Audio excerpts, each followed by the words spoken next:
Hello and welcome to the continuation of this course. In this short video, we are going to explore from a theoretical point of view what are organizational units, what are containers, and what are groups. I'll probably just focus on containers and organizational units. And in the next video, we would add groups to it so that we can find an understanding between the distinction between the three.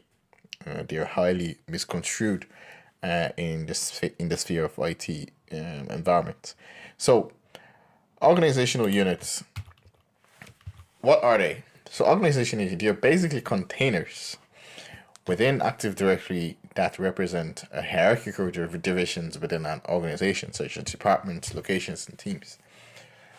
So, when we go over to the practical side of things, when we go to the server, I'll show you what containers are and what organizational units are.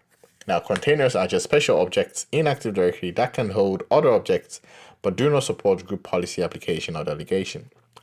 So you might have heard me in the previous videos or in the labs calling some of those yellow folders, I call them folders, just like in Windows, you have, a folder, File Explorer. That's how they're colored. But essentially, they are folders because they hold elements, but the proper keyword for calling those are containers. So there's a distinction between those containers. So there are two types of containers. One that has a clear distinction that has some sort of icon on it that you can use to distinguish between what organizational units and what containers are. I'm just going to quickly show you this. So when we go to the server, okay, the server is not running now. I'll show you in the video then. Anyway, so the difference between organizational units and containers, the key differences are, one, you can apply group policies to them, and the other, you can't. The other just holds them as if it's a folder. So this is a folder, and I need to keep this elements in it temporarily or just keep them there, and not necessarily because we don't need to apply some sort of security policies to it. But for organizational units, we can apply security policies to it, like group policies, and that's the one that you normally would use to segregate whatever hierarchy you have in your organization. For instance, if you're in a software company where you have a basic infrastructure that has a sales department, you have a marketing department, you have a developers department, you have the finance department, you have the IT department, you have various departments. Each of those departments can be classified as different organizational units that would contain different objects in them, different users belonging to that organizational unit. And within those organizational units, you can actually have containers that would segregate different functionalities within the department. So for instance, if you go into the developer organizational unit, you can have containers within it that can segregate. Maybe you have support level, you have software developer level, you have quality and testing level, things like that. So long as they belong together in that OU, it means you can apply policies to that OU such that you want, for instance, all members within their developer OU or developer department, you have a specific wallpaper that says developer. So that level of administration, that's the essence of organizational OUs.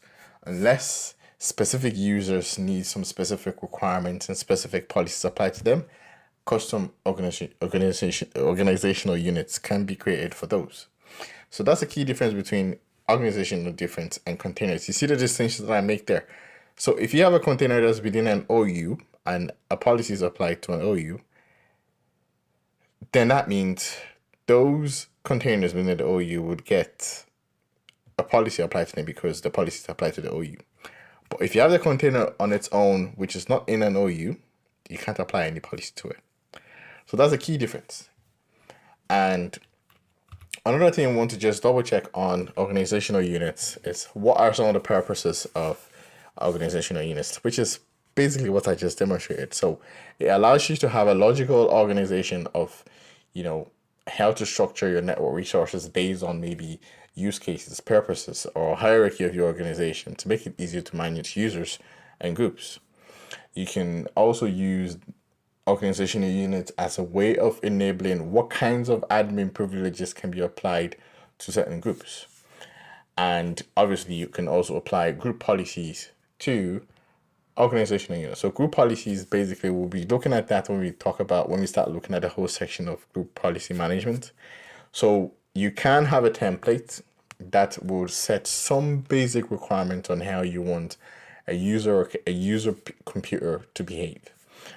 And when that template is created and it's applied to an OU and it's deployed, it means whoever has a computer that has that policy applied to that organizational unit, they would have those settings that you've configured apply on their machines, like wallpapers. We keep on using wallpapers as an example because that's one of the easiest tasks that administrators would manage using group policies.